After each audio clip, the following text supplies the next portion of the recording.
आज से 500 साल पहले कार्टोग्राफर्स को ऐसा लगता था कि कैलिफोर्निया एक आइलैंड है। विमेन को ऐसा लगता था कि अगर वो डॉग की यूरिन अपने चेहरे पे लगाएंगे तो उनसे उसको एंटी एजिंग बेनिफिट मिल सकते हैं। और एस्ट्रोनॉमर्स को ऐसा लगता था कि सूरज अर्थ के अराउंड रिवॉल्व करता है। लेकिन वो सब इन सब चीज़ों के बारे में गलत थे। I welcome you all again to Life Alchemy. आज हम लोग डिस्कस करने वाले हैं चैप्टर 6 इस किताब the subtle art of not giving a fuck का। और इस चैप्टर का नाम है you are wrong about everything but so am I. इसमें मार्क मैनसन स्टार्ट करते हैं ये बताते हुए कि आप ऑलमोस्ट हर चीज़ के बारे में गलत हैं, लेकिन मैं भी ऑलमोस्ट हर चीज़ के बारे में गलत हूँ। इससे हमको ये समझ में आता है कि हम लोग कितनी बार हमारे बहुत सारे बिलीव्स हैं जो कि हमको लगता है कि सही हैं, लेकिन एक्चुअल में जैसे जैसे हम बड़े होते जाते हैं, जैसे जैसे हमारे व्यूज़ चेंज होते जाते हैं, हमको रियलाइज़ होता है कि हम कितने ज़्यादा नाइव थे पहले और हमारे जो बिलीव्स थे वो कितने ज़्यादा गलत थे। इसी को ग्रोथ बोलते हैं। ग्रोथ एक हमेशा आइटरेटिव प्रोसेस होती है।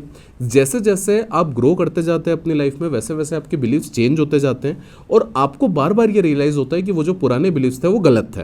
मार्क मैनसन को एक टाइम पे ऐसा लगता था कि उनकी जो अभी गर्लफ्रेंड बनी है वही उनकी लास्ट गर्लफ्रेंड रहेगी, लेकिन फिर उनका ब्रेकअप हुआ। फिर उनको ऐसा लगता था कि अब जो गर्लफ्रेंड बनने वाली है उनकी अल्टीमेट गर्लफ्रेंड रहेगी, लेकिन वापस से उनका ब्रेकअप हुआ। फिर उनको लगा कि अब उनको सच्चा प्यार कभी भी नहीं मिलेगा क्योंकि वो सच्चा प्यार करने के लायक ही नहीं है, लेकिन फिर उसके बाद उनको वापस से सच्चा प्यार हुआ, उनकी शादी हुई और उनकी शादी सस्टेन भी हुई। तो इसका कहने का मतलब यह है कि आप almost her point of life पे कहीं ना कहीं गलत होते हो, और अगर आप में ये एक्सेप्टेंस है कि आप गलत हो और आप उसको इम्प्रूव करने के लिए ट्राई करोगे तो ही आपकी रियल ग्रोथ होगी। इस चैप्टर के नेक्स्ट सेक्शन का नाम है architects of your own belief. इस सेक्शन की शुरुआत एक एक्सपेरिमेंट के थ्रू होती है। मार्क मैनसन इस एक्सपेरिमेंट में बताते हैं कि साइकोलॉजिस्ट ने एक एक्सपेरिमेंट किया जिसमें कि उन्होंने अलग अलग लोगों को बंद कमरों में छोड़ दिया। बंद कमरों में छोड़ने के बाद उनको ऐसा बोला गया कि वहाँ पे बहुत सारे स्विचेस हैं। आप अगर स्विचेस को एक सर्टेन सीक्वेंस में प्रेस करेंगे या फिर अगर आप एक पैटर्न आइडेंटिफाई कर लेंगे तो उन स्विचेस के थ्रू लाइट जलेगी, और जैसे जैसे लाइट जलेगी वैसे वैसे आपको एक पॉइंट मिलेगा। अब नेचुरल सी बात है कि जैसे ही लोगों को ये पता चला, सब लोगों ने अपने अपने कुछ सीक्वेंसेस बना के उन बटन्स को प्रेस करना शुरू कर दिया। पहले तो उन्होंने उन बटन्स को काफ़ी रैंडमली पुश किया, फिर बीच में एक दो बार लाइट जली भी सही। उसके बाद उन्होंने सबने अपना अपना एक स्पेसिफिक सीक्वेंस बनाया जिसके थ्रू कि वो लोग बटन्स को प्रेस कर रहे थे। जैसे कि एक आदमी ने ऐसा सोचा कि जब भी मैं सीलिंग को टच करता हूँ और उसके बाद मैं बटन को प्रेस करता हूँ तब ये लाइट जलती है। एक लड़की ने सोचा कि जब भी मैं मेरा योगा पूरा कंप्लीट कर लेती हूँ उसके बाद अगर मैं प्रेस करती हूँ तो ये लाइट जलती है। ऐसे करके सब ने अपना अपना सीक्वेंस बनाया, और जैसे जैसे लोग रूम से बाहर आते गए सब लोग कन्विंस थे कि जो तरीका हमने बनाया है, जो सीक्वेंस हमने बनाया है वो 100% ट्रू है और उसी के थ्रू लाइट जल रही है। लेकिन एक्चुअल में ऐसा कुछ भी नहीं था। एक्चुअल में लाइट का जलना कंप्लीटली रैंडम था। उस एक्सपेरिमेंट का पॉइंट ही यह था हमको ये समझाना कि कितनी जल्दी हमारा ह्यूमन माइंड हमको बेवकूफ़ बना देता है। क्योंकि होता क्या है कि ह्यूमन माइंड को ऐसा लगता है कि जितनी भी चीज़ें आसपास हो रही है उसका मुझे सेंस बनाना चाहिए, मुझे किसी तरह से एसोसिएट करना चाहिए, मुझे किसी तरह से पैटर्न्स बनाने चाहिए। लेकिन रियल लाइफ में ऐसा नहीं होता। काफ़ी बार जो रिजल्ट्स होते हैं, काफ़ी बार जो एंड कंडीशन होती है वो इस पर डिपेंड ही नहीं करती कि हम लोगों ने एक्चुअली क्या किया या क्या सीक्वेंस हम लोगों ने फॉलो किया। इसके ऊपर एक बहुत अच्छा कोट है एक कॉमेडियन का जिसको कि मार्क मैनसन इस सेक्शन में इंक्लूड करते हैं, और वो कोट इस तरीके से होता है कि I used to think my brain is the most powerful organ, then I realised who was telling me this.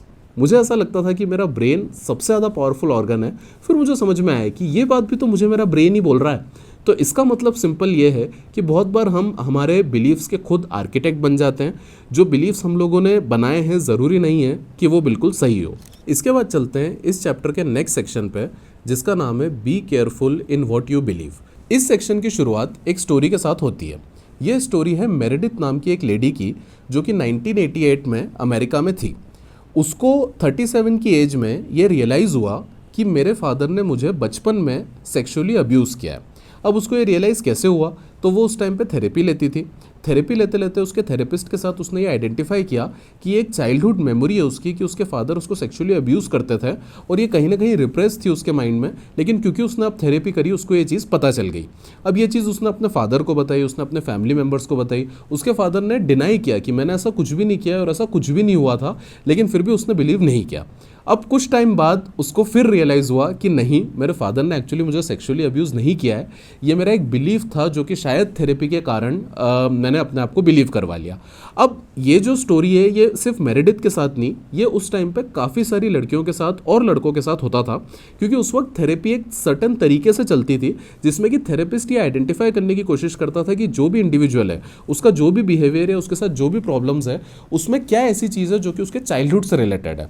अब ऐसा करने में वो लोग क्या करते थे कि रिप्रेस चाइल्डहुड मेमोरी को निकालने की कोशिश करते थे। वैसा करने में बहुत बार लोग गलत जो चीज़ें हैं वो याद कर लेते थे जो कि एक्चुअल में हुआ नहीं था, और उसके ऊपर इतना ज़्यादा बिलीव करने लग जाते थे कि यही 100% सच है। और एक्चुअल में क्या हुआ, एक्चुअल में जो मेरेडिथ थी वो एक जर्नलिस्ट थी, उसको काफ़ी सारे ऐसे केसेस मिलते थे कि सेक्सुअली अब्यूज़ वाले, उसको काफ़ी सारा इस तरह का मटेरियल लिखना होता था बच्चों के ऊपर सेक्सुअली अब्यूज़ का, तो उसके माइंड में ये सब चीज़ें चलती थी। और उसके अलावा उसके फादर के साथ भी उसके रिलेशन बहुत अच्छे नहीं थे। जब ये सब चीज़ें कंबाइन हुई तो उसने ये बिलीव बना लिया कि बचपन में मुझे मेरे फादर ने सेक्सुअली अब्यूज़ किया है, जबकि वो बिल्कुल भी सच नहीं है। तो इससे मार्क मैनसन इस सेक्शन के थ्रू ये बताना चाहते हैं कि हमको बहुत ज़्यादा केयरफुल होना पड़ेगा उस चीज़ में कि हम क्या बिलीव करते हैं, क्योंकि हमारा माइंड हमको 24 घंटे बेवकूफ़ बनाने की कोशिश करता है। जब भी हमारे माइंड को कोई नया एक्सपीरियंस मिलता है वो उसको उसी तरह से इंटरप्रेट करने की कोशिश करता है जैसे उसके पास पास्ट डेटा होता है और जैसे उसके पास्ट एक्सपीरियंसेस होते हैं। लेकिन बहुत बार ऐसा होता है कि हमारा प्रेजेंट उस तरह से पूरा कोहेयर नहीं करता जो हमारा पास्ट है उसके साथ, और जब जब ये होता है हमारे माइंड को समझ में नहीं आता कि मुझे इस सिचुएशन को कैसे लेना चाहिए, और वो कोई भी गलत सॉल्यूशन, कोई भी गलत अजम्पशन हमको दे देता है। इसलिए ये जो कहते हैं कि आपको अपनी गट पे ट्रस्ट करना चाहिए, आपको अपनी फीलिंग्स पे ट्रस्ट करना चाहिए, ये सब अच्छी बातें हैं, बहुत हद तक सही भी है, लेकिन उससे भी ज़्यादा इंपॉर्टेंट है कि आपको हमेशा अपनी फीलिंग्स, अपने गट को क्वेश्चन करना चाहिए, अपने इंस्टिंक्ट को क्वेश्चन करना चाहिए, क्योंकि जितना ज़्यादा आप क्वेश्चन करेंगे उतना ज़्यादा आप ग्रोथ की तरफ जाएंगे, उतना ज़्यादा आप सही जवाब की तरफ शायद आ पाएंगे। अल्टीमेटली आपको सही जवाब की तरफ नहीं जाना, अल्टीमेटली अभी आप गलत हैं, जब आप थोड़ा से और उस चीज़ को सोचेंगे और थोड़ा सा और आगे बढ़ेंगे तो आप शायद थोड़े से कम गलत होंगे। आप कभी भी गलत से सही नहीं होंगे। अल्टीमेट एम भी यही है कि मुझे हमेशा गलत से कम गलत होते जाना है, और कम गलत होते होते ही मेरी ग्रोथ मुझे कंटिन्यू करनी है। अब चलते हैं इस चैप्टर के नेक्स्ट सेक्शन की तरफ जिसका नाम है the dangers of pure certainty. 1990s में साइकोलॉजिस्ट ने एक एक्सपेरिमेंट किया, साइकोलॉजिस्ट रॉय ने, जिसमें कि उन्होंने ये पता करने की कोशिश करी कि जो ईविल है, जो ईविल माइंडसेट और जो ईविल एक्शंस है वो एक्चुअल में कहाँ से पैदा होते हैं। पहले उनको ऐसा लगा कि ये यहाँ से पैदा होते हैं कि लोगों को अपने बारे में ख़राब फील होता है, लोगों को अपने बारे में बुरा फील होता है और इसीलिए वो कुछ ईविल एक्शन करते हैं। लेकिन जब उन्होंने एक्सपेरिमेंट्स किए, जब उन्होंने रिसर्च करी तो उनको मालूम पड़ा कि एग्जैक्ट इसका उल्टा सच है। एक्चुअल में लोग बुरा इसलिए करते हैं क्योंकि वो अपने बारे में काफ़ी ज़्यादा अच्छा, काफ़ी ज़्यादा सर्टेन फील करते हैं, और जो लोग अपने बारे में बहुत ज़्यादा अच्छा, अपने आप को बहुत ज़्यादा सही फील करते हैं, वो ही सबसे ज़्यादा ईविल काम करते हैं। जैसे कि फॉर एग्जांपल जो रिलीजन फैनेटिक लोग होते हैं, जो कि बॉम्बिंग करते हैं, टेररिस्ट होते हैं, वो पूरी तरह से सर्टन होते हैं इस चीज़ में कि जो मैं कर रहा हूँ वो 100% सही है और ये करना बहुत ज़्यादा ज़रूरी है। और ऐसे ही अगर कोई भी इंसान है, कोई भी इंसान अगर बुरा कर रहा है कुछ भी, जैसे कि रेपिस्ट अगर रेप कर रहा है, तो वो 100% इस चीज़ पे सर्टन है कि विमेन की बॉडी को मैं यूज़ कर सकता हूँ, उसके लिए मैं एंटाइटल्ड हूँ। तो जितना ज़्यादा हम सर्टेन रहेंगे अपने बिलीव्स पे, जितना ज़्यादा हम एंटाइटलमेंट फील करेंगे, उतना ज़्यादा हम ईविल करने के पाथ की तरफ जा सकते हैं। The man who thinks he knows everything learns nothing. जिस इंसान को ऐसा लगता है कि उसको हर चीज़ के बारे में सब कुछ पता है, वो कभी कुछ नहीं सीख पाता। इसलिए हमेशा सीखने के लिए आपको हमेशा ये जानना पड़ेगा, चीज़ों को अनलर्न करना पड़ेगा, और हमेशा ये समझना पड़ेगा कि सर्टेन में किसी भी चीज़ के बारे में नहीं हो सकता। मुझे उस अनसर्टेनिटी को एम्ब्रेस करना है जो कि मेरी लाइफ में, मेरे माइंड में है, और फिर उस अनसर्टेनिटी जो मैं नहीं जानता उसको जानने के परस्यूट में मुझे अपनी लाइफ को स्पेंड करना है। अब चलते हैं इस चैप्टर के नेक्स्ट पार्ट की ओर जिसका नाम है मैनसन्स लॉ ऑफ अवॉइडेंस। यहाँ पे मार्क मैनसन अपने खुद का एक लॉ देते हैं और वो लॉ इस तरीके से जाता है, the more something threatens your identity the more you will avoid it. इसका सिंपली मतलब ये है कि जब भी कोई चीज़ करने से आपकी एग्जिस्टिंग आइडेंटिटी थ्रेटन होगी, आपके एग्जिस्टिंग थॉट्स और बिलीफ्स थ्रेटन होंगे, तब आप उसको अवॉइड करोगे या फिर आप प्रोक्रेस्टिनेट करोगे वो करने के लिए। जैसे कि फॉर एग्जांपल अगर कोई एक डेस्क जॉब करने वाला व्यक्ति है जिसको कि एक स्क्रीन राइटर बनना है, तो वो अपना स्क्रीन प्ले लिखने को अवॉइड करेगा क्योंकि उसको एक नई आइडेंटिटी में अपने आप को ढालना पड़ेगा अगर उसको एक स्क्रीन प्ले राइटर बनना है तो। और वो सोचेगा कि अभी मेरी जो एग्जिस्टिंग लाइफ है, अभी जो मेरा एक एग्जिस्टिंग चल रहा है, मैं उसी में रहूँ। इसको मार्क मैनसन अपने एक फ्रेंड की स्टोरी से एक्सप्लेन करते हैं। उनके फ्रेंड को आर्टिस्ट बनना था, उनका फ्रेंड आर्ट वर्क भी काफ़ी करता था, काफ़ी अच्छा आर्ट वर्क भी करता था, और वो काफ़ी टाइम से ये बात करता था कि उसको ऑनलाइन जाना है और उसको अपना पूरा आर्ट वर्क ऑनलाइन कर देना है ताकि वो प्रोफेशनल आर्टिस्ट कहलाए। अभी उसकी एक इंश्योरेंस डेस्क पे जॉब थी, वो एक इंश्योरेंस एजेंट था, लेकिन उसने ये एक्शन नहीं लिया। वो बात करता गया, आर्ट बनाता गया, लेकिन हमेशा उसके पास कोई ना कोई एक्सक्यूज़ होता था कि अभी मेरा आर्ट शायद बहुत अच्छा नहीं है, या फिर अभी मैं अपनी डेस्क जॉब नहीं छोड़ सकता। अल्टीमेटली जो रियल रीज़न था, जो मार्क मैनसन बोलते हैं, वो ये था कि the thought of imagining himself as a failed artist was far more scarier than him being an artist that no one's ever heard of. यानी कि ऐसा सोचना कि शायद अगर मैं आर्ट करूंगा और उसके बाद भी अगर मैं फेल हो गया, अगर मैं एक फेल्ड आर्टिस्ट बना, तो वो इमेजिन करना उसके लिए कहीं ज़्यादा स्केरी था उनके फ्रेंड के लिए, रेदर देन ये इमेजिन करना कि यार आर्टिस्ट मैं रहूँ अभी भी, मेरे को मालूम है और किसी ने मेरे बारे में सुना नहीं है। तो इससे मैं एक कंफर्ट जोन में आ गया, मैंने अपनी एक आइडेंटिटी बना ली कि यार ठीक है, मैं हूँ तो सही आर्टिस्ट, लेकिन मेरे को प्रोफेशनल जाने की ज़रूरत नहीं है। तो ऐसा हम सब लोग हमारी लाइफ में बहुत बार करते हैं। हम लोग एक्चुअल एक्शंस लेने से घबराते हैं क्योंकि हमको ऐसा लगता है कि अगर एक्शंस लेने के बाद हम फेल हो गए, या फिर अगर उसके कारण हमारी आइडेंटिटी थ्रेटन हो गई, तो फिर हम लोग क्या करेंगे। और अल्टीमेटली आपको अपने आप को न तो एक ऐसा जीनियस के जैसा सोचना चाहिए जिसको कि कोई डिस्कवर नहीं कर पाया है। Don't think yourself as an unimagined genius, don't think yourself as some kind of great rock star, also don't think of yourself as a complete failure, don't think of yourself as a complete defeated person. आप अपने आप को हमेशा म्यूंडेन identities से identify कीजिए कि आप एक स्टूडेंट हैं, आप एक नॉर्मल व्यक्ति हैं।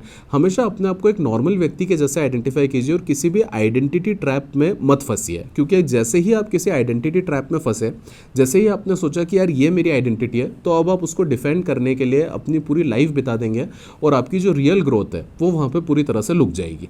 Always let go of whatever your thoughts are, whatever your feelings are, whatever your identities you are carrying, whatever burdens you are carrying, and always make space for more growth, for more learnings. तो इस chapter के last section में Mark Manson ये discuss करते हैं how to be less certain about yourself, किस तरह से आप अपने आप के बारे में लेस सर्टेन हो सकते हैं। तो उसका सबसे फर्स्ट स्टेप है, आप अपने आप से ये क्वेश्चन पूछिए, what if I am wrong, क्या मैं गलत हो सकता हूँ। सेकेंड क्वेश्चन पूछिए, if I am wrong then what can I change. And third question पूछिए कि if I am wrong and I want to change something, why am I not doing it.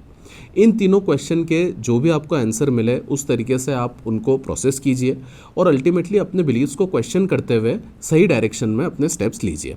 तो ये था हमारा चैप्टर 6। अब इसके बाद हम लोग आपके लिए नेक्स्ट वीडियो में चैप्टर 7 लेके आएंगे, इस किताब का the subtle art of not giving a fuck. Chapter 6 अगर आपको अच्छा लगा तो इस वीडियो को लाइक कीजिए, कमेंट कीजिए आपको क्या सीखने को मिला इस चैप्टर से, क्या आपको ये बुक सीरीज़ किस तरह से लग रही है जो हम लोग बना रहे हैं, एंड ऑल्सो सब्सक्राइब कीजिए हमारा channel. Thank you so much.